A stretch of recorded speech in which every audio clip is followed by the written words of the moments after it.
श्रीगणेशाय नमः। श्रीसरस्वत्यै नमः। श्रीगुरुभ्यो नमः। श्रुतिस्मृतिपुराणानाम् आलयं करुणालयं नमामि भगवत्पाद शङ्करं लोकशङ्करं।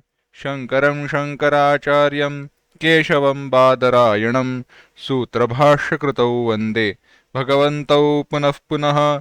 ईश्वरो गुरुरात्मेति मूर्तिभेदविभागिने व्योमवद्व्याप्तदेहाय दक्षिणामूर्तये नमः। योऽन्तः प्रविश्य मम वाचमिमां प्रसुप्तां सञ्जीवयत्यखिलशक्तिधरस्वधाम्ना अन्यांश हस्तचरणश्रवणत्वगादीन् प्राणान् नमो भगवते पुरुषाय तुभ्यम्। वंशीविभूषितकरात् नवनीरदाभात् पीताम्बरादरुणबिम्बफलाधरोष्ठात् पूर्णेन्दुसुन्दरमुखादरविन्दनेत्रात् कृष्णात् परं किमपि तत्त्वमहं न जाने। वसुदेवसुतं देवं कंसचाणूरमर्दनं देवकी परमानन्दं कृष्णं वन्दे जगद्गुरुम्।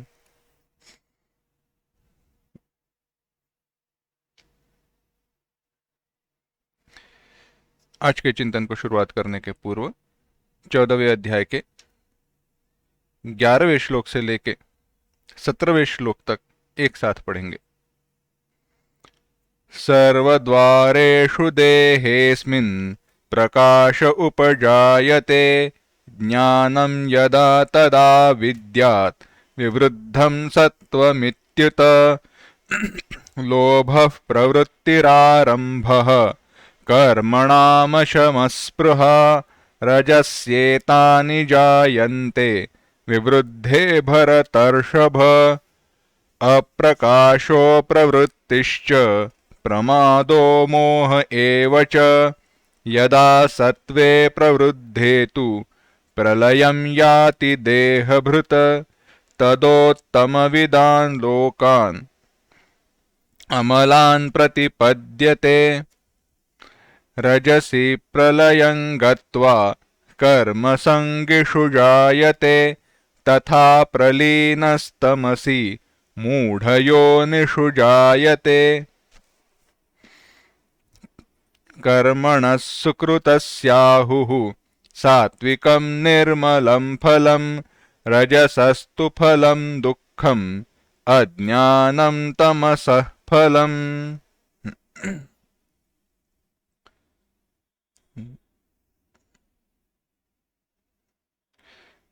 तो हम देख रहे थे गुणों के परिणाम कैसे है, गुणों का फल क्या है, यह हम देख रहे थे। गुणों का लक्षण कैसे है यह विचार किया। हम कब किस गुण में अवस्थित है, किस गुण की प्रवृत्ति ज्यादा है, कि कौन सा गुण प्रधान है, इसके सारे लक्षण देखें। अब यह श्लोकार्थ को संक्षेप में कहते हुए, सारभूत कहते हुए भगवान ने 16वें श्लोक में कहा, शुभ कर्म का सात्विक कर्म का फल है। सात्विक कर्म का फल निर्मल बताया है। जो राजस कर्म है उसका फल दुख बताया है। और अपने तामस रूप अधर्म का पापाचरण का फल अज्ञान बताया है। साधारण सा विभाग किया। थोड़ा इसका विस्तार करते हैं, ज्यादा विस्तार करने की आवश्यकता नहीं है, परंतु फिर भी देखते हैं। देखो, कई बार चिंतन होता है, हमने देखा है कि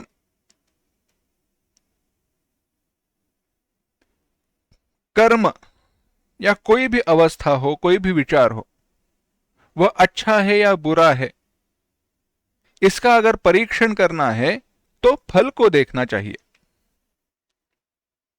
फल को देखकर थोड़ा कर्म का विचार किया जा सकता है। परंतु जब हम फल का विचार करते हैं तो फल किस दृष्टि से, इसका भी विचार आना चाहिए। कुछ उदाहरण देखते हैं तो यह बात ध्यान में आएगी, यह विषय क्या है यह पता चलेगा। कर्म का फल, इसका जब हम विचार करते हैं तो मेरे कर्म का दूसरे व्यक्ति को कौन सा फल मिल रहा है, इसका विचार नहीं करना चाहिए।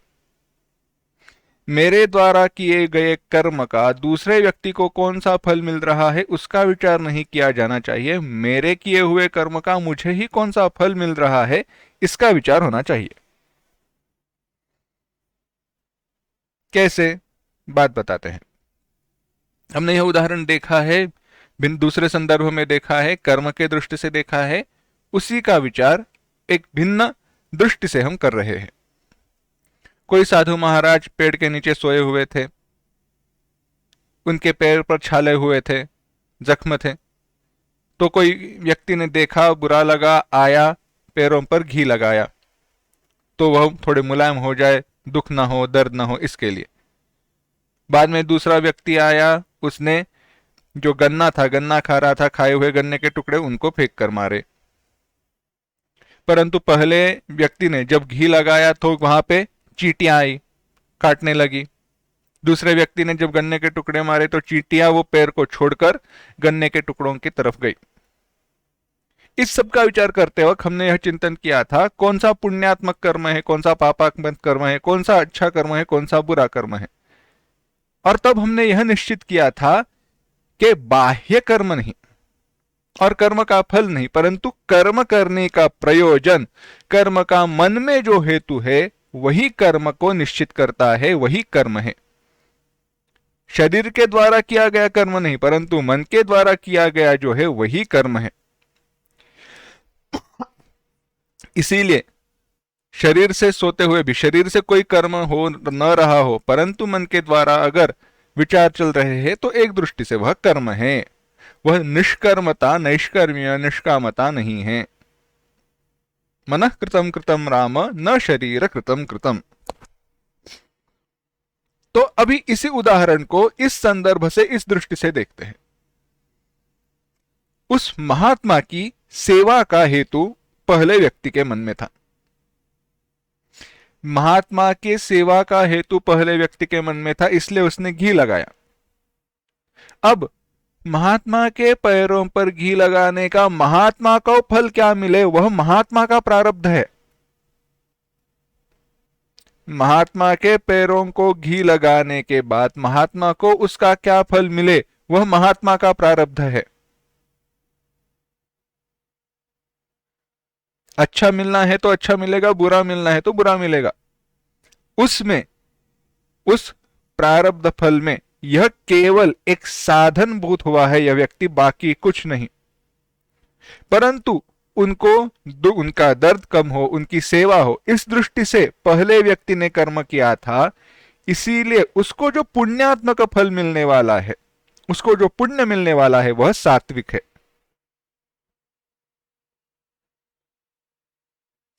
तुमने पैरों पर घी क्यों लगाया, उनको दर्द हुआ? नहीं, ऐसा कर्म का विचार नहीं होता। तुम्हारे मन में क्या हेतु था? मन में हेतु शुद्ध था। शुद्ध हेतु से किए हुए कर्म का फल शुद्ध ही रहेगा। इसीलिए यहां पे कहा गया, श्रेष्ठ पुरुषों ने, श्रेष्ठ पुरुषों ने शुभ कर्म का, सात्विक कर्म का फल सात्विक और निर्मल बताया है। क्या कर्म राजस और तामस था? नहीं। कर्म अगर सात्विक है तो उस व्यक्ति को, कर्म करने वाले व्यक्ति को मिलने वाला जो कर्म है, फल है, वह भी सात्विक ही रहेगा, अच्छा ही रहेगा, उसमें कोई बुराई नहीं रहेगी। परंतु अगर राजस भाव से, किसी इच्छा से या तामस भाव से, क्रोध, हिंसा इत्यादि इच्छाओं से किया हुआ कर्म है तो उसका फल पापात्मक अज्ञान ही रहेगा। राजस कर्म का फल यहां पे दुख बताया है। क्यों?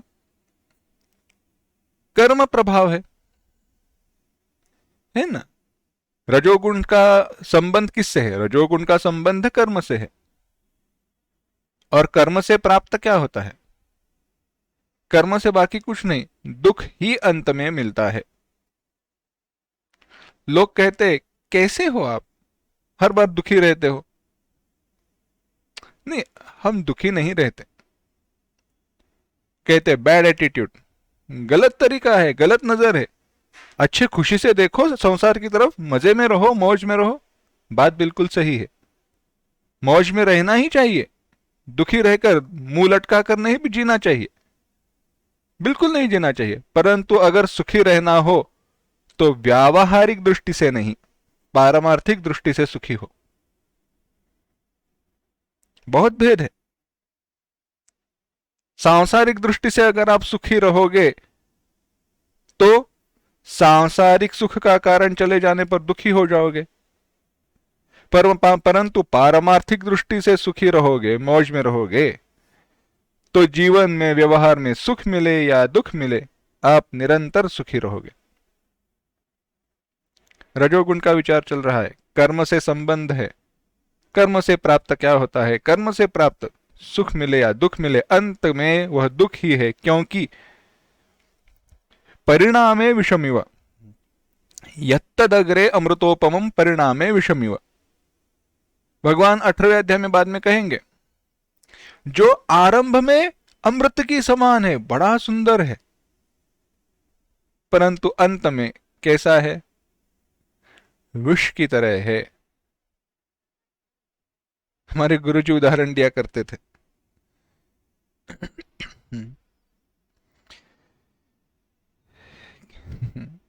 कैसा है, विचार कीजिए। आप कहीं गए, खाने के लिए बैठे, खीर बनाइए, खीर पूरी है, खीर बनाइए, खीर सामने रख दी, भोजन शुरू हुआ, खीर बड़ी सुंदर हुई है, आपने 2-3 कटोरी खीर खा गए, कुछ रुके नहीं, बहुत अच्छी लगी है। मेहमान, जो जजमान थे, वह भी परोसने के लिए सामने ही आपके खड़े थे, वह कह रहे थे खाओ खाओ, कोई बात नहीं, आपने खाई। उतने में अंदर से कोई व्यक्ति आया और कहा, खीर मत परोसना, उसमें चिपकली गिर गई थी, अभी अभी निकालिए। अब जो पेट में गई है खीर, वह पेट में रहेगी? यह बात सुनने के बाद सब निकल कर आएगी ना बाहर। कहां गए वो सुख? यानी यही बात है, विचार कीजिए, ऐसे अवस्था में अगर हम रखे तो अब तक जो सुख का अनुभव हुआ वह संपूर्ण दुख में परिवर्तित हुआ। सुख के संसार भी दुख में परिवर्तित हुए। मैंने क्यों खाई, क्यों इतनी जल्दबाजी की, आराम से खा सकता था, बाद में नहीं आने वाली खीर, अब यह जो बाहर निकल कर आई है, अब उससे तो खाने की इच्छा भी मर गई। यानी अब तो मैं खा नहीं सकता, खाया हुआ मन में रहा नहीं। ऐसे ही कर्म का परिणाम है। कर्म से प्राप्त सुख चला जाता है, दुख मिलता है, और हम सोचते क्यों मैंने ऐसे किया। यानी जो प्राप्त सुख है उसका परिणाम भी दुख में परिवर्तित हुआ, और सारे कष्ट भुगतने पड़े, इसका तो दुख रहा ही। इसीलिए कहा रजोगुण का क्या है परिणाम, रजोगुण का फल दुख, और राजस, राजस यानी दुख बताया है। तमोगुण का परिणाम तो अज्ञान ही है, अज्ञानवश ही सब कुछ होता है। अज्ञान के साथ मोह को जोड़ दो, मोह को जोड़ दो। कैसे है देखिए,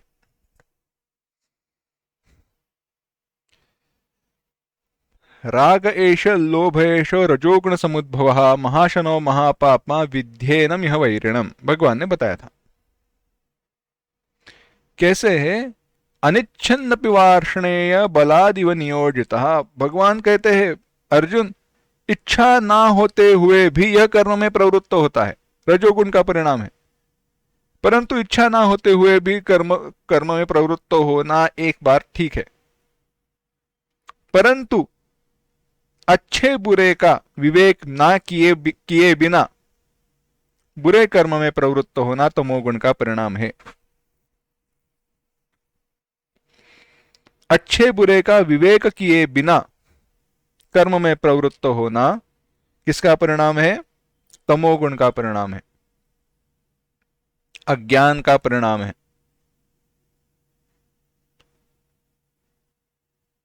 कैसे है? जब तक निष्ठा नहीं रहती तब ज्ञान को ज्ञान नहीं कह सकते। बताते हैं,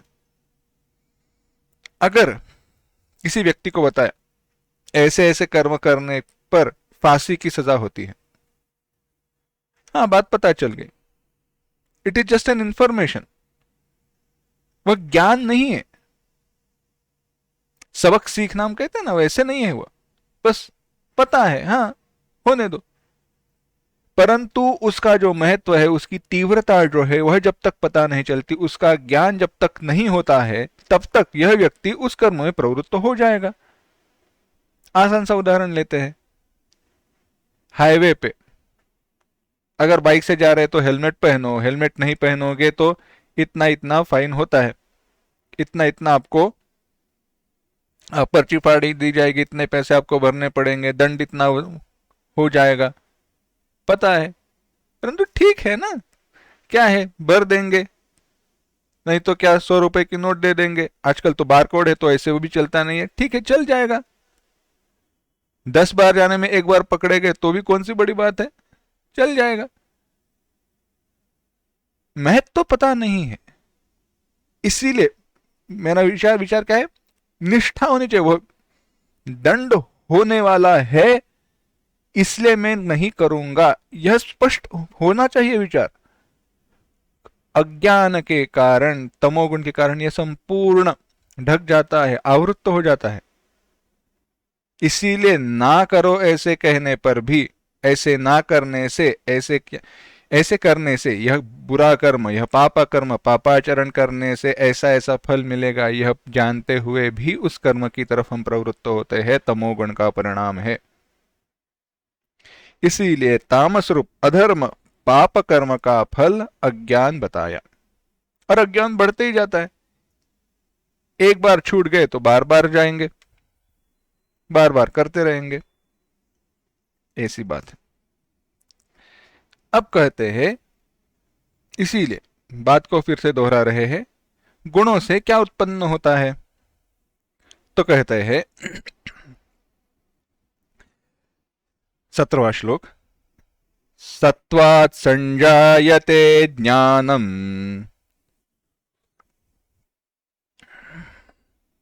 रजसो लोभ एव च प्रमादमोहौ तमसः भवतो ज्ञानमेव च।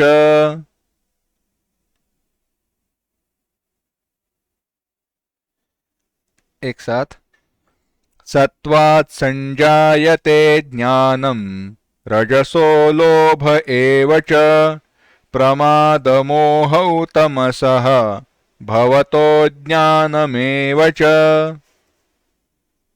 भगवान कह रहे हैं क्या होता है, सत्वात् ज्ञानम च, सत्वगुण से ज्ञान प्रकट होता है। रजसः लोभ एव, रजोगुण से लोभ प्रकट होता है। तमसः, तमोगुण से प्रमाद मोह च अज्ञानम एव भवतः, तमोगुण से प्रमाद मोह, प्रमाद और मोह, च और अज्ञानम, अज्ञान भी भवतः उत्पन्न होते हैं। उत्कर्ष को प्राप्त हुए सत्वगुण से, बढ़े हुए सत्वगुण से ज्ञान उत्पन्न होता है, रजोगुण से लोभ उत्पन्न होता है, और तमोगुण से प्रमाद मोह, ये दोनों, और अज्ञान उत्पन्न होते हैं।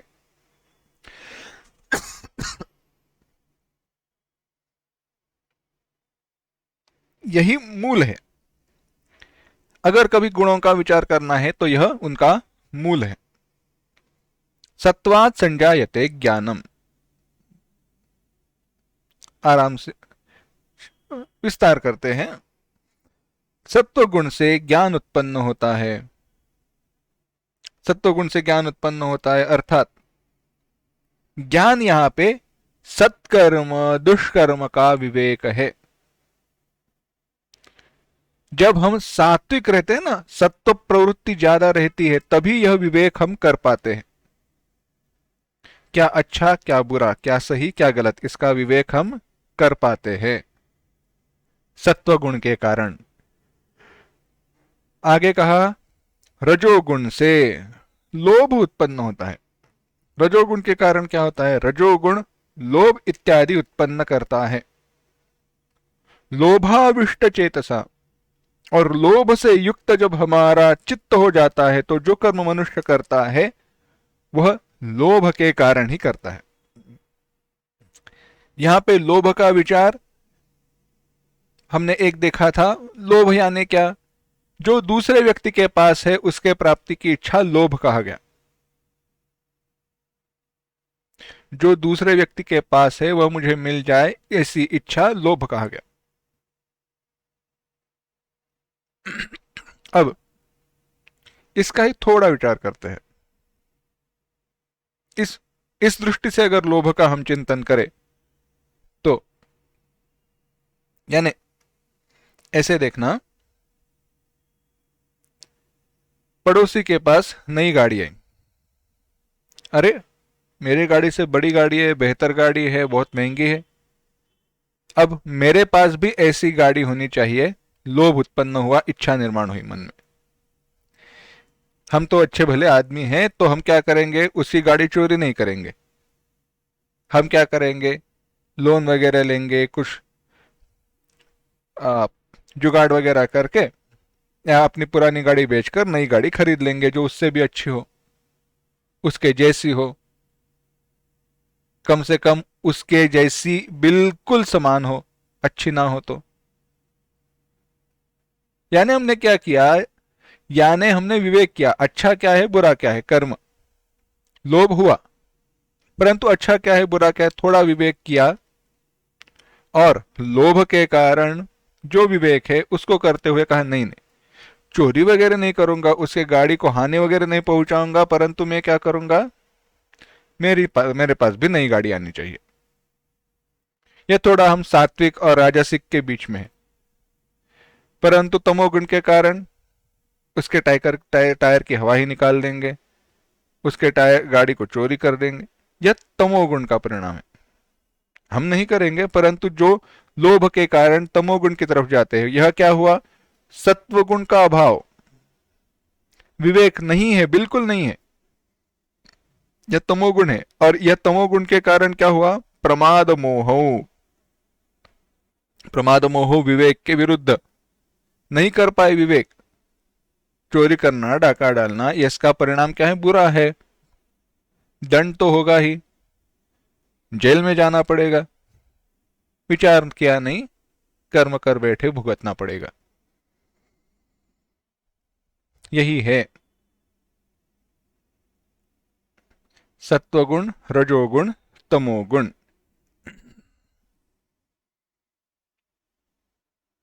तो इस दृष्टि से जब हमारे कर्म होते रहते हैं तो विचार करना चाहिए किस गुण का प्रभाव मुझ पर अब ज्यादा है, और सतर्क रहते हुए नित्य सत्व गुण प्रधान रहने का प्रयास करना चाहिए। अब आगे उस गुण में रहते हुए व्यक्ति कैसे कैसे कहां कहां पहुंचता है, कहां जाता है, इसका विचार बताया था। सत्व गुण में जिस व्यक्ति की मृत्यु होती है, प्रलयम याति देहभृत तदोत्तम विदान लोकान अमलान प्रतिपद्यते, अमल अच्छे लोकों को प्राप्त होता है। रजोगुण में हुआ व्यक्ति फिर से यहाँ पे अच्छे कुल में जन्म लेता है और उपभोग लेता है सुखों का। तमोगुण में रहने वाले व्यक्ति के तमोगुण में रहते हुए मृत्यु हुई तो कहाँ पे जाता है?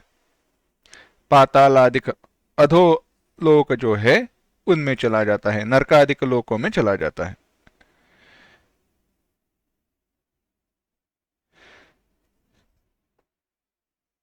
अब आगे कहते हैं 18वां श्लोक देखना। ऊर्ध्वं गच्छन्ति सत्त्वस्थाः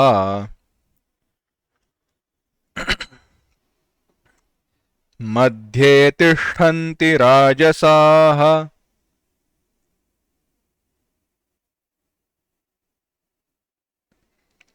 जघन्यगुणवृत्तिस्थाः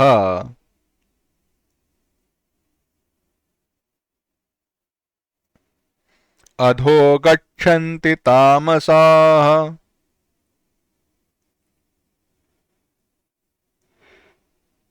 एक साथ।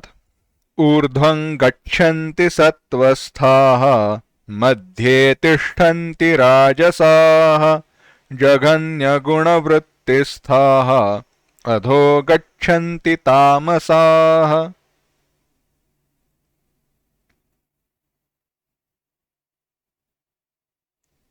भगवान यहाँ पे विचार बता रहे हैं, कुछ ज्यादा पहले श्लोक से भिन्न नहीं है, परंतु थोड़ा अल्प सा भेद कर सकते हैं।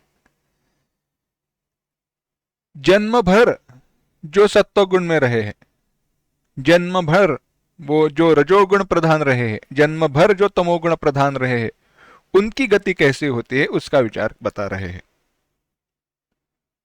भगवत कृपा के कारण मृत्यु के समय कौन से गुण में हम है, इसका यहाँ पे विचार नहीं है। यहाँ पे विचार किसका है? जन्म भर। जन्म भर जिस गुण में रहे हैं उसी गुण में जो मृत्यु के समय भी रहे, उसी को दोहराया है। कहते हैं ऊर्ध्वं गच्छन्ति सत्वस्थाः, सत्वस्थाः ऊर्ध्वं गच्छन्ति। अगर इसका हम हिंदी में भाषांतर करें तो कैसे सुनाई देता है? देखो, सत्वगुण में रहने वाले ऊपर चले जाते हैं। कौन सत्वगुण में रहना चाहेगा? ऐसे ऊपर चले जाते हैं, यानी ऊर्ध्व लोग, जो अच्छे लोग हैं उनको प्राप्त होते हैं। क्या हुआ? नहीं, चल बसे। क्यों? नहीं, बहुत दिनों से सत्वगुण में थे इसलिए। ऐसे नहीं होता है। जो सत्वगुण में जन्म भर रहते हैं वह उच्च स्थान को, उच्च लोकों को प्राप्त होते हैं। स्वर्ग, हमें तो स्वर्ग इत्यादि स्वर्ग ही पता है, परंतु बहुत सारे लोक हैं। गंधर्व लोक है, पितृलोक है, देव गंधर्व लोक है, बहुत सारे हैं। और हर एक लोक में जाने के एंट्री टिकट अलग अलग है। हर एक लोक में जाने का पुण्य अलग है। हर एक लोक में जाने के लिए किया गया कर्म अलग है। उसका हमें विचार नहीं करना है, क्योंकि हमें उसके भी आगे भगवत प्राप्ति को जाना है। तो लोकों में जाकर क्या करे? बीच वाले स्टेशन नहीं, वो एक गाना है ना, बीच वाले स्टेशन बोले रुक रुक रुक रुक। नहीं, यहां पे हमें रुकना नहीं है, परंतु सत्वगुण में रहना है। सत्वगुण में रहने वाले लोग उच्च स्थान को जाते हैं, देवादिक उच्च लोकों में अगले जन्म में उत्पन्न होते हैं।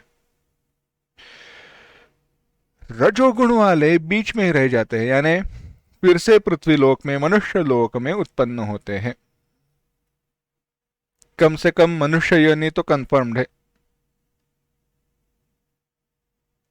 Ticket confirm. रजोगुण में रहो चलेगा, मनुष्य लोक में आओगे कभी तो बुद्धि होके सत्व गुण में चले जाओगे, आगे बढ़ोगे। इसीलिए सत्वगुण के नीचे, रजोगुण के नीचे नहीं आना है, क्योंकि जो रजोगुण में रहते हैं जघन्य गुण के आचरण में रहते हैं। निंदनीय, अत्यंत क्रूर आचरण में जो रहते हैं, गलत आचरण में जो रहते हैं, जघन्य, ऐसे जो है वह कहां चले जाते हैं? वह अधोगति को प्राप्त होते हैं। पुरुष नीचे गिर जाते हैं, यानी पशु पक्षी आदि योनियों में वह प्राप्त होते हैं।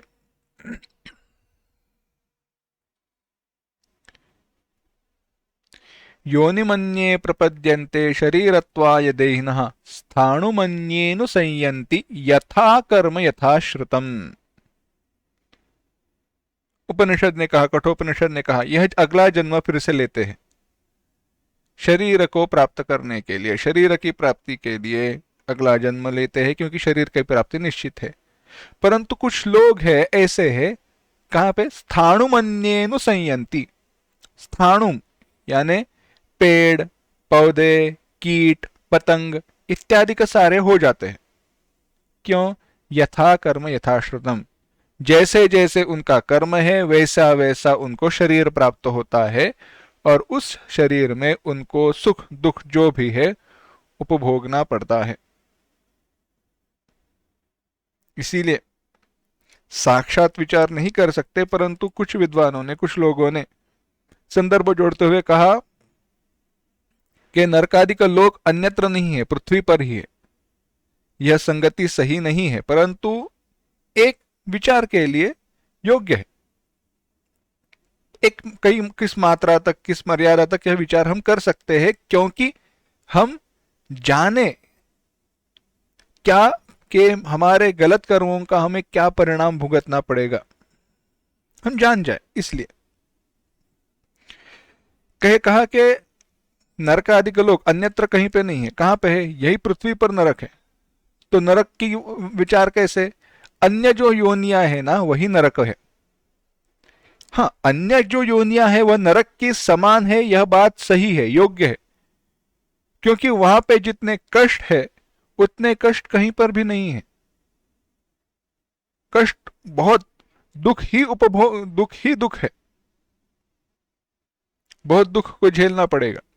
इस दृष्टि से नरक के समान है, परंतु वह नरक लोक नहीं है, वह अन्यत्र स्थित है, लोक के समान लोक है, उसका विचार भिन्न है। वह हमारे आंखों को क्यों नहीं देखता? क्योंकि हमारे उसको देखने की क्षमता हमारे इंद्रियों में नहीं है।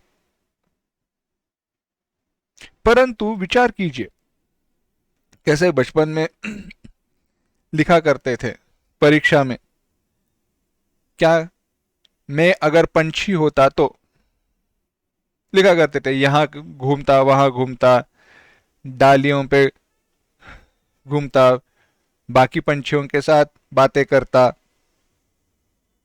जाकर किसी व्यक्ति को सुबह जाकर उठाता, गाना गाकर उठाता। परंतु जब बड़े हुए, पढ़ने लगे, तो पता चला पंछी का जीवन बिल्कुल आसान नहीं है। एक जगह पर थाली में तो खाना नहीं खाते हैं, यानी खाना ढूंढने के लिए जगह जगह घूमना पड़ता है, और जगह जगह घूमना माफ करना, अचानक से विचार आया, चलो विचार कीजिए। विचार कीजिए, क्या है, कहीं पे आप मुफ्त में खाना है। खाना क्या है? मुफ्त में खाना है, जितना खाओ उतना खाओ, दिन भर वहां पे रहो, कोई प्रॉब्लम नहीं है हमें। परंतु हाँ, एडवर्टाइज कर दी। एडवर्टाइज क्या कर दी? मुफ्त का खाना, जितना खाओ उतना, दिन भर, सुबह जाकर शाम को बाहर निकलना है, पेट भर खाना खाना है आपको। सुबह जाने के बाद शाम को ही बाहर निकल पाओगे, बीच में बाहर निकलने का रास्ता नहीं। दिन भर रहो, जितना खाना खाना चाहते हो उतना खाओ।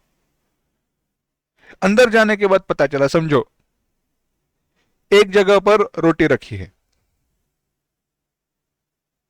2 मिनट चलने के बाद दूसरी जगह पर सब्जी रखी है,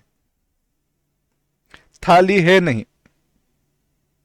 2 मिनट फिर से चलने के बाद वहां पे चावल रखे हैं, फिर से 2 मिनट चलने के बाद दाल रखी है, हाथ में थाली नहीं है, और खाना है पेट भर खाओ।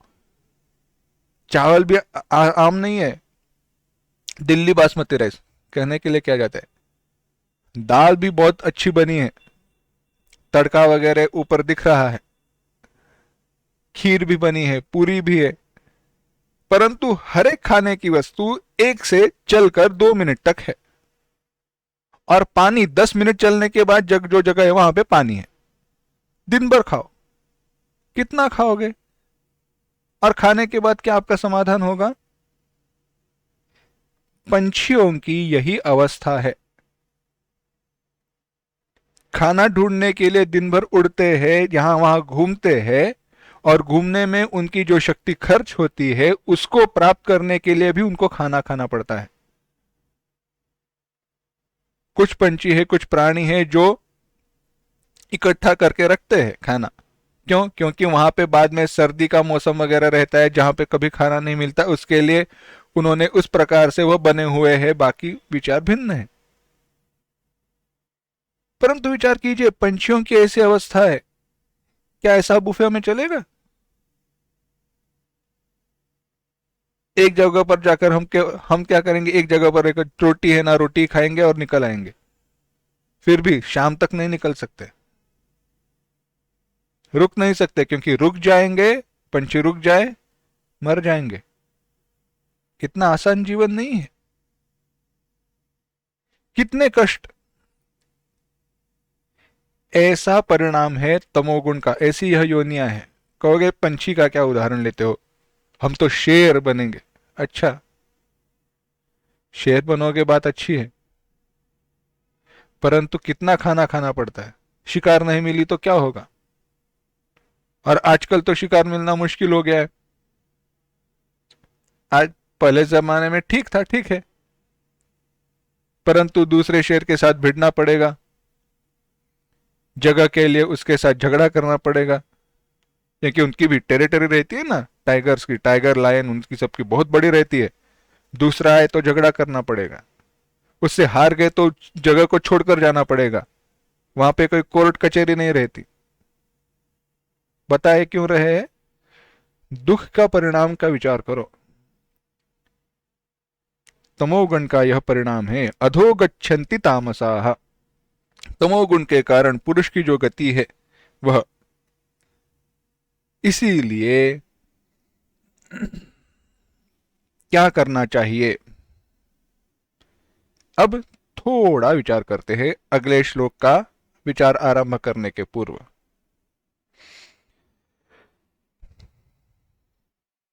भगवान कहते हैं कि 13वें अध्याय में संक्षेप से कहा था, सत्वम रजस्तमैति गुणा प्रकृति संभवाः। प्रकृति से गुण उत्पन्न हुए। कौन से? सत्वगुण, रजोगुण, तमोगुण। और इस श्लोक से शुरुआत करके गुणों के लक्षण, उनके उत्पत्ति, उनके कार्य, इस सब को समझाया। गुणों के बंधकत्व को भी बताया। सत्वगुण, रजोगुण, तमोगुण तीनों बांधते हैं। इन तीनों गुणों के कारण जो पुरुष की प्रकृति है उसका भी विचार बताया। सत्वगुण अच्छा क्यों ना हो, वापस तो लेकर आता ही है ना, उसको भी छोड़ देना चाहिए अंत में। नहीं करे तो फिर से उससे भी बंधे रहेंगे। इसीलिए इस सब बंध को छूटने का मार्ग क्या है? एक मुख्य मार्ग बताया था, इनको मिथ्या जानना चाहिए। यह मिथ्या है, प्रकृति से उत्पन्न हुए हैं। प्रकृति अगर मिथ्या है, माया मिथ्या है। ब्रह्म दृष्टि से माया का अस्तित्व नहीं है। मैं ब्रह्म हूं तो मेरे स्वरूप की दृष्टि से यह तीनों गुण नहीं रहते हैं। यह निश्चय, यह ज्ञान सुस्पष्ट स्थिर होना चाहिए। इसके लिए क्या करना आवश्यक है? तीनों गुणों के परे जाना चाहिए। अब ऐसे विचार नहीं करना 3 मंजिला इमारत है और हमें इन तीनों गुणों के परे जाना है, यानी छत पर जाना है।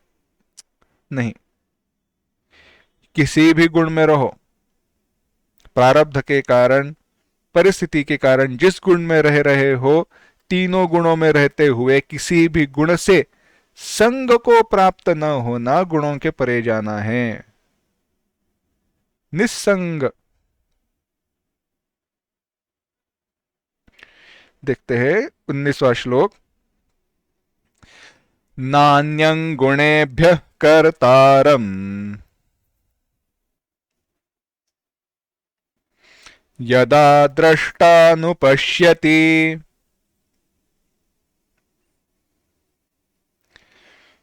गुणेभ्यश्च परं वेत्ति मद्भावं सोऽधिगच्छति।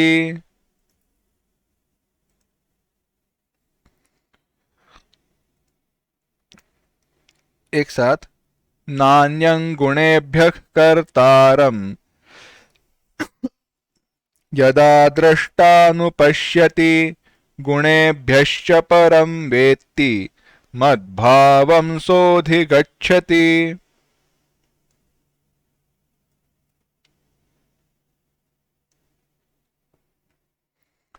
भगवान कह रहे हैं 19वें श्लोक में, यदा जब,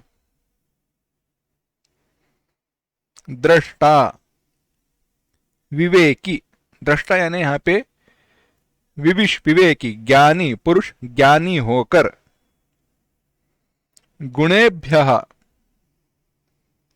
अन्यम कर्तारम अनुपश्यति, गुणेभ्यः गुणों से, कर्तारम कर्ता को, अन्यम पश्यति अन्य देखता है। यानी जिस समय दृष्टा पुरुष ज्ञानी होकर कार्य करण और विषयों के आकार में, कार्य करण और विषय इनके आकार में परिणत हुए, गुणों से अतिरिक्त अन्य किसी को कर्ता नहीं देखता। क्या है इसका अर्थ विस्तार बाद में देखेंगे। किसी अन्य कर्ता को नहीं देखता यानी समस्त अवस्थाओं में स्थित होते हुए गुण ही समस्त कर्मों के कर्ता है। ऐसे गुणों के व्यापार के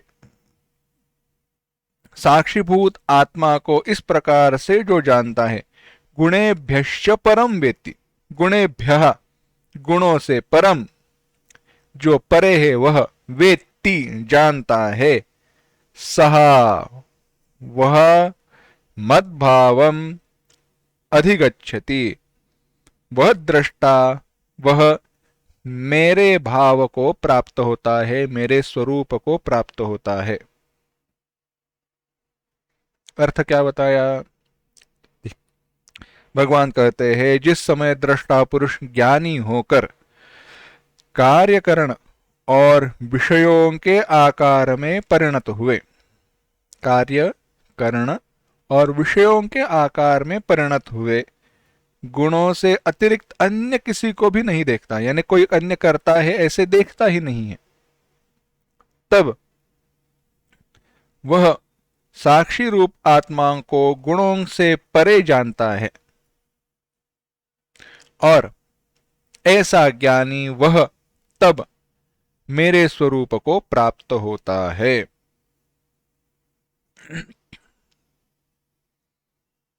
अब कैसे यह बता करे, कैसे प्राप्त होता है,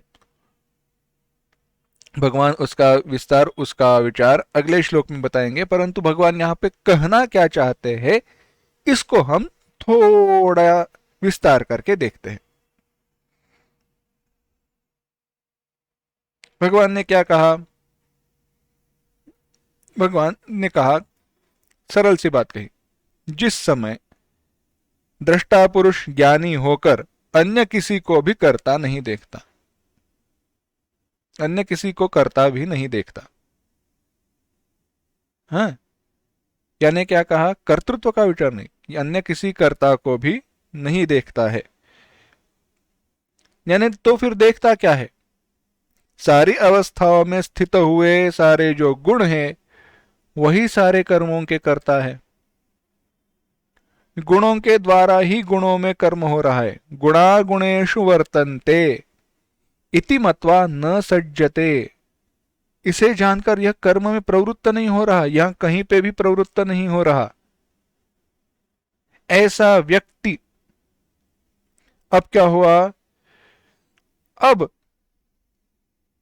कर्म के साथ संग को छोड़कर उसका साक्षी बन बैठता है और साक्षी रूप से जो इन सारे कर्मों का साक्षी आत्मा है उससे एक होकर यह जब साक्षी रूप आत्मस्वरूप को प्राप्त होता है, साक्षी रूप आत्मा को गुणों से परे जानता है।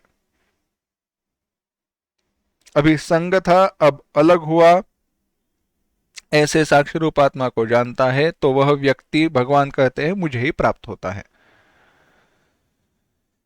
उदाहरण देखते हैं तो बात स्पष्ट हो जाएगी। कैसे है? जो शब्द उपयोग किए सारे क्लिष्ट है, पारिभाषिक शब्द है, आसान कर देते हैं। एक अभिनय एक्टर है, कलाकार है, नक, नकल कर रहा है। किसकी नकल कर रहा है? कोई भी एक्टर की नकल कर रहा है। समझो अमिताभ बच्चन हो, प्राण हो, ऐसे कोई बड़े एक्टर की एक्टिंग कर रहा है, नकल कर रहा है। नकल उतारते उतारते अगर वह भूल गया और अपने आप को अमिताभ बच्चन समझने लगा, क्या सही बात है? जिसकी नकल उतार रहा है उसे वो अपना समझने लगा तो होगा क्या? नहीं चलेगा। इसी प्रकार से वह व्यक्ति तो भिन्न है, नकल उतार रहा है उससे वह व्यक्ति भिन्न है, यानी उससे भिन्न रहते हुए उसको वह नकल उतारनी पड़ेगी, परंतु नहीं। इसी प्रकार से इन तीनों गुणों से हम परे है। तीनों गुणों में रहते हुए भी सारे तीनों गुण किसमें है? गुणा गुणेषु वर्तन्ते। अब तक हम विचार कर रहे थे नहीं मुझे सत्वगुण में रहना है, रजोगुण में रहना है, तमोगुण में रहना है, जब तक गुणों से संग है तब तक बात ठीक है। अरे परंतु हम है कौन? भगवान ने पूर्व में ही कहा है, हम वह तत्व है जो तीनों गुणों के परे है। गुणा गुणेषु वर्तन्ते इति मत्वा न सज्जते। विवेक करना चाहिए, मैं कौन हूं? क्या तीनों गुणों से मेरा संग है? नहीं। ऐसे विचार कीजिए, एक पानी की बोतल है, पानी की बोतल है, उसको एक बाजू से लाल रंग है, एक बाजू से सफेद रंग है और एक बाजू से नीला रंग है या पीला रंग है। अब जिस बाजू से, जिस साइड से हम देखेंगे, बोतल में भरा हुए पानी का रंग कैसे दिखेगा? हरे साइड से देखेंगे तो हरा दिखेगा, लाल साइड से देखेंगे तो लाल दिखेगा, नीले पीले या सफेद से देखेंगे तो नीला पीला या सफेद दिखाई देगा। परंतु पानी का रंग क्या है? पानी को ना रंग है ना रूप है, पानी रंगहीन है। नहीं नहीं, हुआ ना पानी लाल, यहां पे देख, यहां से देखा तो पानी लाल होता है, यहां से देखा तो पानी हरा होता है। अरे किसने कहा है पानी लाल होता है, हरा होता है? लाल साइड से देखते हुए ड्रॉपर से पानी निकाल कर देखो क्या होगा? रंग ही नहीं निकलेगा ना। यानी हमारे दृष्टि में पानी का रंग बदला। क्यों बदला? क्योंकि रंग और रंगहीन पानी, इनका हमने संग किया, सहयोग बनाया, एक किया उनको। उसी प्रकार से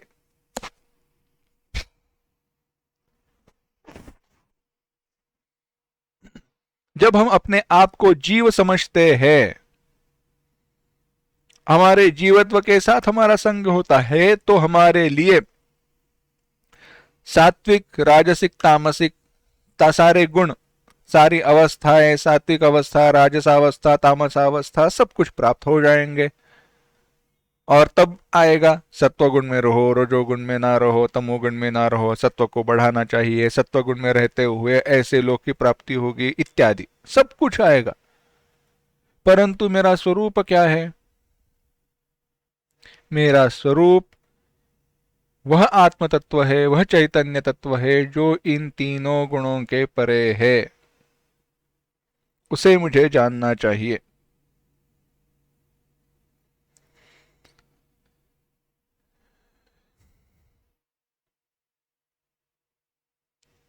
अब विचार कीजिए,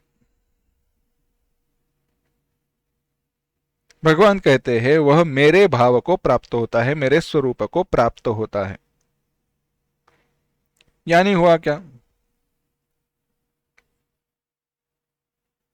विचार कीजिए,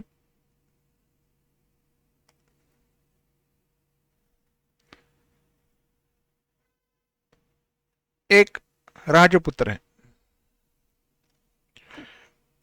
एक राजकुमार है, राजपुत्र है। वह भूल गया कि वह राजा का बेटा है। भूल गया राजा का बेटा है। कथा बड़ी है, उसका हम विस्तार नहीं करेंगे, अल्प में बता देता हूं। भूल गया राजा का बेटा है, उसको याद दिला रहे, अरे तू राजा का बेटा है, तू राजपुत्र है, तू राजा का बेटा है। सुनने के लिए तैयार नहीं, महल में रहने के लिए तैयार नहीं, राजगद्दी पर बैठने के लिए तैयार नहीं। अब उस राजगद्दी का अधिकारी, उस महल का अधिकारी वह कब होगा? हा? अपने जायदाद को, स्टेट को कहे चलो, वह कब प्राप्त होगा? वह तब प्राप्त होगा जब वह अपने आप को राजपुत्र कहे नहीं लगेगा। नहीं तो क्या कहेगा, नहीं मैं राजपुत्र नहीं हूं, मैं महल में नहीं रहना चाहता, मेरा घर वहां पे दूर है। ऐसे अगर कहता रहे तो कैसे चलेगा? हमारी बात भी ऐसी है, हमारे स्वरूप को हमने छोड़ दिया है और कहते हैं मैं ये नहीं हूं, मैं वो शरीर हूं, मैं ऐसा हूं वैसा हूं। राजपुत्र ने जब कहना वह छोड़ देगा, वह जान जाएगा कि जो वहां पे रहता है वो घर वगैरह मेरा नहीं है, मैं राजपुत्र हूं, बस राजपुत्र हूं कहने की बात है। सारा राज्य उसका है। क्यों? कभी उसका है कहना भी सापेक्ष है, क्योंकि कभी उससे भिन्न था ही नहीं। इसी प्रकार से तीनों गुणों के साथ हम संग को छोड़ देंगे तो भगवत भाव को हम पहले से ही प्राप्त है, परंतु तीनों गुणों को हमने छोड़ दिया, उसकी सापेक्षता से कहा वह व्यक्ति मेरे स्वरूप को प्राप्त होता है। यह स्वरूप की प्राप्ति कुछ जाकर प्राप्त होना नहीं है, हम मूलतः ही प्राप्त है, परंतु अज्ञान के कारण भूल गए हैं, उस अज्ञान को दूर करना है बस। समझना आसान है, साधना कठिन है, जटिल है, परंतु असंभव नहीं है। इसीलिए भगवान ने कहा नान्यम गुणेभ्यः कर्तारम्, गुणों के परे जो आत्मस्वरूप है उसको जानना चाहिए। तो अब यह कैसे प्राप्त होता है, इसका विचार भगवान बता रहे हैं।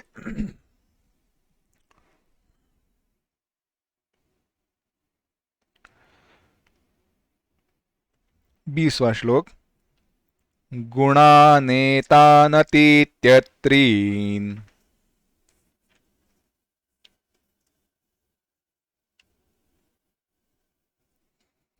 देहि देह समुद्भवान्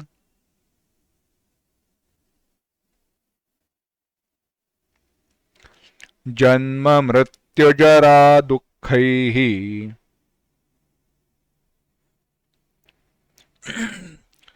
विमुक्तोऽमृतमश्नुते।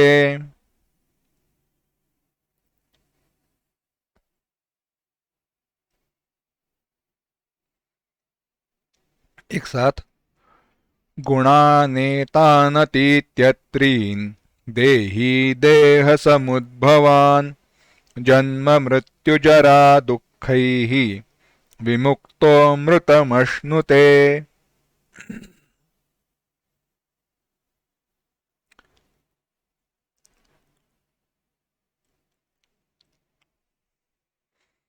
कहते हैं गुणान एतान एतान त्रीन गुणान अतीत्य, इन तीनों गुणों का अतिक्रमण करके, देही देहधारी विवेकी मनुष्य, देह समुद्भवान देह को उत्पन्न करने वाली, जन्म मृत्यु जरा व्याधि, जन्म जन्म मृत्यु मृत्यु, जरा बुढ़ापा, व्याधि दुख इत्यादि, इनसे मुक्त होकर, विमुक्तः इनसे मुक्त होकर, अमृतम अश्नुते अमरता का अनुभव करता है। भगवान कहते हैं एतान तीन गुणान अतीत्य, कौन से ये तीन गुण हैं? देह के उत्पत्ति के बीजभूत जिसके कारण इस शरीर की प्राप्ति होती है, यह देह को हम प्राप्त होते हैं, जिसके कारण हमें जन्म लेना पड़ता है, ऐसे जो ये तीन गुण है, यह सारे तीन गुणों का इन मायोपाधिक, जो पूर्वोक्त कहा गया, माया से जो ये तीन गुणा प्रकृति संभवा इत्यादि का जो कहा, माया से उत्पन्न हुए यह जो तीन गुण है, उनका उल्लंघन करके, उनको लांघ कर, कैसे, जीवितावस्था में, यानी देह को धारण किए हुए ही रहते हुए, जीवन मुक्त, जीवन मुक्त, देह को धारण किए हुए रहते हुए भी गुणों से संग को जिसने काट दिया है, छोड़ दिया है, तोड़ दिया है, ऐसा व्यक्ति, ऐसा देहधारी विद्वान जीता हुआ ही, जीवित रहते हुए ही, जन्म, मृत्यु, बुढ़ापा, दुख, यह सारे जो है ना, देह को प्राप्त करने के बाद क्या हुआ, यह जन्म है, इसको, शरीर को जन्म है, मृत्यु है, जरा है, बुढ़ापा है, दुखों की प्राप्ति है, इन सब को, इन सब से मुक्त होकर अमृतत्व का अनुभव करता है। अमृतम अश्नुते।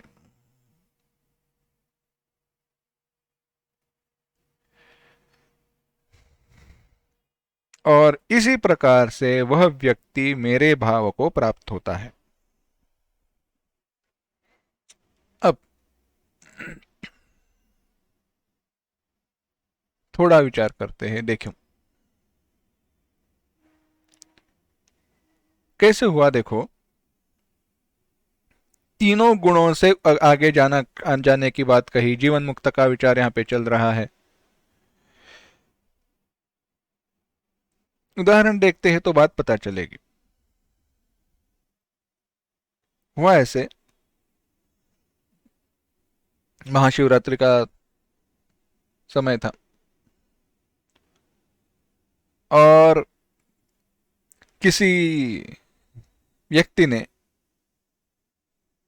भांग मिलाया हुआ प्रसाद किसी को खिलाया। दूसरे व्यक्ति को पता नहीं, कभी खाता नहीं है, कभी कोई बुरी आदत नहीं है, कुछ नहीं है। अब जब चढ़ गई तो कहने लगा मुझे छोड़ दो, मुझे छोड़ दो, चिल्लाने लगा। हेलुसिनेशन, यहाँ वहाँ कुछ तो आभास वगैरह होने लगे रहेंगे, है ना। चिल्लाने लगा, रोने लगा। जिसने खिलाई उसको बुरा लगा, यह उसको घर लेकर गया, सुला दिया। दूसरा व्यक्ति जब जाग गया तब फिर से नॉर्मल, फिर से पहले जैसा ठीक हो गया था। परंतु जब भासमान था, जब यहां उसको जब आभास हो रहे थे, जब चिल्ला रहा था, तब की उसकी अवस्था क्या है और अंतम बाद में उसकी अवस्था क्या है? क्या बदल हुआ? क्या शरीर बदला? नहीं, शरीर भी वही है, व्यक्ति भी वही है, सब कुछ वैसे ही है। परंतु पहले दुख के कारण, भय के कारण जो चिल्ला रहा था, वह सब कुछ चला गया, क्योंकि भ्रम दूर हुआ। भेद क्या है? पहले की अवस्था, बाद में जो अवस्था है वह बाद की अवस्था, भ्रम दूर हुआ है। इसी प्रकार से इस व्यक्ति का भ्रम दूर हो चुका है, और भ्रम दूर हुआ है, इसीलिए क्या शरीर, नए शरीर की प्राप्ति हुई? नहीं, ज्ञान के कारण नए शरीर की प्राप्ति नहीं हुई। ये मुक्त हुआ इसलिए क्या नया शरीर मिला? नहीं। कुछ स्पेशल हुआ शरीर में, कुछ बदल गया? नहीं, सब कुछ वैसे ही है, परंतु दृष्टि बदल गई है। इसने तीनों गुणों का लंघन किया है। फिर से बता रहे हैं, तीनों गुणों का लंघन किया है, यानी तीनों गुणों से संग छोड़ दिया है। संग नहीं रहा। क्यों नहीं रहा? ज्ञान के कारण। संग तो अज्ञान के कारण हुआ था, अज्ञान चला गया, संग भी चला गया। अच्छा, संग चला गया तो देह भी छूट जाएगा? नहीं, जब तक प्रारब्ध है तब तक देह रहेगा, तब तक यह व्यक्ति इस देह में रहेगा। परंतु इस देह में रहते हुए भी इस देह के कारण जो सुख दुख प्राप्त हो रहे थे, उसका अनुभव नहीं करेगा तो किसका करेगा? अपने स्वरूप भूत सुख शांति का, अमृतत्व का अनुभव करेगा। जैसे वह व्यक्ति जब भ्रम से आविर्भूत हुआ था, भ्रम के कारण वह व्यक्ति मोह की निद्रा में, मोह में चला गया था, मोह बस हुआ था, तब चिल्ला रहा था, मोह नष्ट हुआ, अपने शांति को प्राप्त हुआ। अभी अभी एक वीडियो देखा था यूट्यूब पे या फिर कहीं पे, तो पता नहीं क्या बताया था। आजकल ये वीआर गॉगल आते हैं, वीआर वगैरह, मतलब वर्चुअल रियलिटी वगैरह ऐसे रहते, क्या आंखों पे वो गॉगल वगैरह बड़े से रहते हैं, वो लगा देते हैं, कान में हेडफोन्स जाते हैं और आपको चित्र दिखाई देते हैं। आप जैसे सर हिलाओ वैसे आपको नजारा दिखाई देगा। अगर आपने कहा नहीं मुझे कहां पे जाना है, मुझे जाना है आईफेल टावर के ऊपर, तो और वह आपने सेटिंग कर दी, आपने कानों में डाल दिए, कानों में वो हेडफोन्स डाल दिए, वो सर पे वो चश्मा लगा दिया, तो आप जैसा सर घुमाओगे वैसे आपको नजारा दिखेगा पूरा, जो भी पेरिस शहर है उसका। नीचे देखोगे तो ऐसे लगेगा अरे नीचे कितना नीचे है, सारा जमीन कितनी नीचे है। और वीडियोज आते हैं मजेदार के, कोई डर आगे पैर डालते हैं परंतु ऐसे उनको लगता है वो गिरने वाले हैं, गिरते हैं उनके ही कमरे में, जमीन पे, 1-2 फुट से ज्यादा ऊंचाई से नहीं, परंतु वो ऐसे चिल्लाते हैं जैसे कोई बिल्डिंग के ऊपर से गिर रहे हैं। या फिर कोई शेर वगैरह आता है, दूसरी तरफ भागने लगते हैं। हुआ क्या है, तात्पर्य वो वीडियोस में नहीं है, जाकर देखने की आवश्यकता नहीं है। देखो तो क्या सीखना है, देखो तो यही सीखना है, भ्रम के कारण और भ्रम ना होने के कारण के परिणाम। सब कुछ देखते चलो, समझो हमने वो चश्मा वगैरह, वो गॉगल है, वह सब चढ़ाए हैं, कानों में हेडफोन है, परंतु अगर मैं ये निश्चित करके रहूं नहीं मैं मेरे कमरे में बैठा हुआ हूं, जो भी देख रहा हूं वह झूठा है, मैं मेरे कमरे में हूं, जो भी देख रहा हूं झूठा है, अगर ये मेरा निश्चय स्थिर है, पक्का है, तो कुछ भी दिखाई दे या कुछ भी आवाज सुनाई दे, उसका परिणाम बिल्कुल होने वाला नहीं है। भ्रम के कारण सुख दुख हुए, भ्रम चला गया, स्वरूपभूत शांति तो नित्य प्राप्त है, उसका हम अनुभव करेंगे। जन्म मृत्यु जरा दुख ही विमुक्त। मैं बुढ़ा हो गया, मैं जवान हूं, मेरा जन्म हुआ, कहे तो सब दुख सुख दुख आएंगे, परंतु उससे संग ही छूट गया तो कौन सा सुख कौन सा दुख, नित्य स्वरूप शांति का ही अनुभव है, बाकी कुछ नहीं। इस प्रकार से भगवान कहते हैं, इस प्रकार से वह व्यक्ति मेरे भाव को प्राप्त होता है। अब हुआ ऐसे, जीते हुए ही, जीवित रहते हुए ही तीनों गुणों का अतिक्रमण करके यह व्यक्ति अमृतत्व का अनुभव करता है, ऐसे जब भगवान ने कहा, तो अर्जुन ने पूछा भगवान अगर ऐसी बात है तो एक प्रश्न है। भगवान ने पूछा पूछो। अब अर्जुन प्रश्न कर रहे हैं। 21वां श्लोक। अर्जुन उवाच कैर्लिङ्गैस्त्रीन् गुणानेतान् अतीतो भवति प्रभो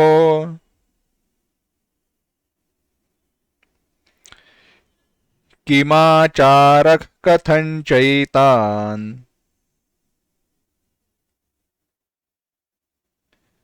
त्रीन् गुणानतिवर्तते।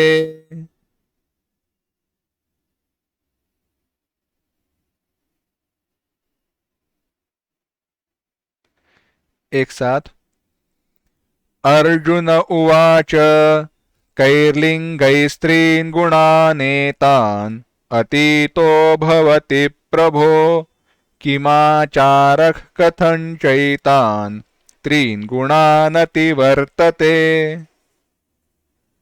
भगवान कह रहे हैं भगवान से अर्जुन कह रहे हैं, पूछ रहे हैं, कई ही लिंगई ही, कई ही लिंगई ही, कौन से लक्षणों से,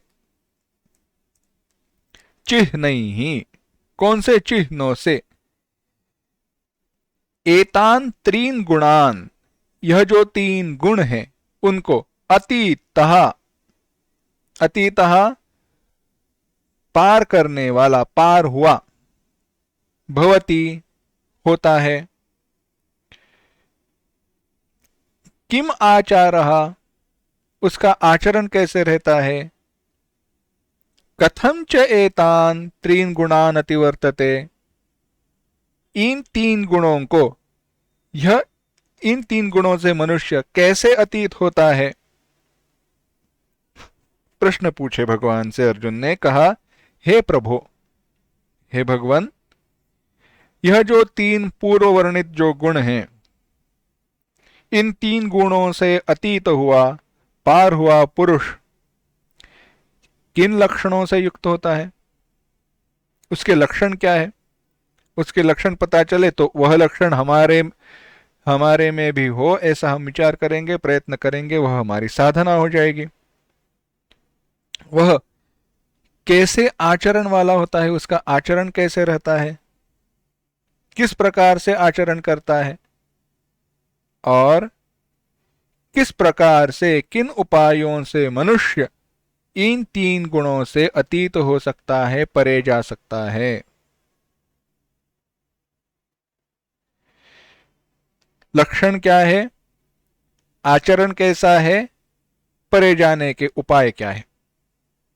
तीन प्रश्न अर्जुन ने पूछे हैं, इन तीनों का उत्तर भगवान देंगे, परंतु उसका विचार हम अगली बार करते हैं। ओम असतो मा सद्गमय, तमसो मा ज्योतिर्गमय, मृत्योर्मा अमृतंगमय, समस्तलोका सुखिनो भवन्तु, समस्तलोका सुखिनो भवन्तु, समस्तलोका सुखिनो भवन्तु। ओम शांति शांति शांति। हरि ओम। श्री गुरुभ्यो नमः। हरि ओम।